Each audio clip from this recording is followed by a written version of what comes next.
কন্যা ৰাশিৰ বাবে গুড নিউজ অক্টোবৰ 2025। এই অক্টোবৰ মাহত আপোনাৰ বাবে বহুতো ভাল ভাল খবৰ আছে। আহক তেন্তে জানি লওক অক্টোবৰ মাহতনো আপোনালোকৰ বাবে কি কি ভাল খবৰ আছে। ভিডিঅ'টো আপোনালোকে সম্পূৰ্ণ শেষলৈকে চাব, তেতিয়াহে সকলো তথ্য জানিব পাৰিব। আহক তেন্তে আৰম্ভ কৰোঁ অক্টোবৰ 2025 এই মাহৰ ৰাশিফল। প্ৰথমতে আহিছোঁ আপোনাৰ কৰ্মক্ষেত্ৰ আৰু ব্যৱসায়। চাকৰিজীৱীসকলৰ বাবে এই মাহত উন্নতি হোৱাৰ সম্ভাৱনা থাকিব। নতুন দায়িত্ব বা প্ৰমোচন আহিব পাৰে আপোনাৰ। ব্যৱসায়ীসকলৰ বাবে গ্ৰাহকৰ ওপৰত বিশ্বাস বৃদ্ধি হ'ব, লগতে নতুন চুক্তি কৰিবলৈ সক্ষম হ'ব। নতুন প্ৰজেক্ট আৰম্ভ কৰাৰ বাবে আপুনি বুধবাৰ আৰু শুক্ৰবাৰটো আপোনাৰ পক্ষে শুভ ফলদায়ক প্ৰমাণিত হ'ব। এতিয়া আহিছোঁ প্ৰেম আৰু পৰিয়াল। এই মাহত প্ৰেম জীৱনত লাহে লাহে উন্নতি হ'ব।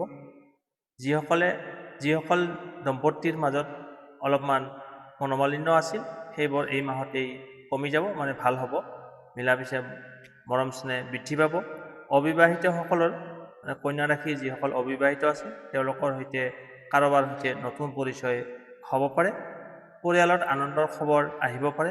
কিছুমানৰ বাবে ঘৰত নতুন সদস্যৰ আগমন হ'ব পাৰে, যেনে কোনো ধৰণৰ শুভ কাৰ্য দেখা যায়। আপোনাৰ ঘৰত মাংগলিক কাৰ্য হ'ব পাৰে।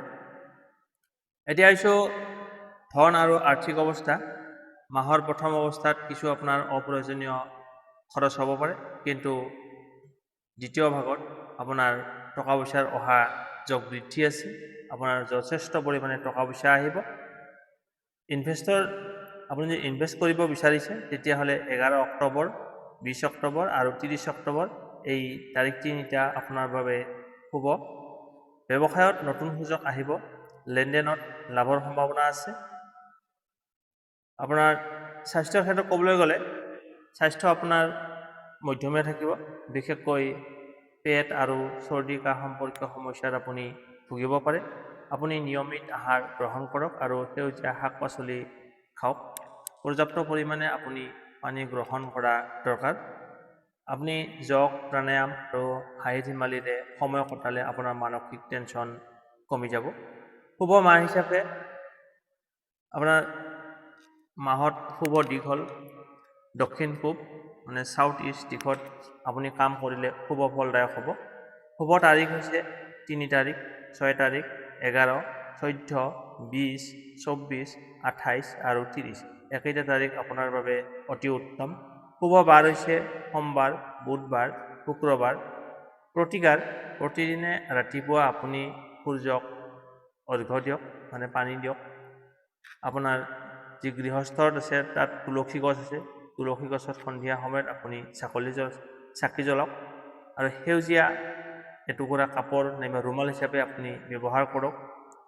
আৰু 4 নম্বৰটো হ'ল ওম বুধায় নমঃ। এই মন্ত্ৰটো আপুনি 108 বাৰকৈ প্ৰতিদিনে জপ কৰক।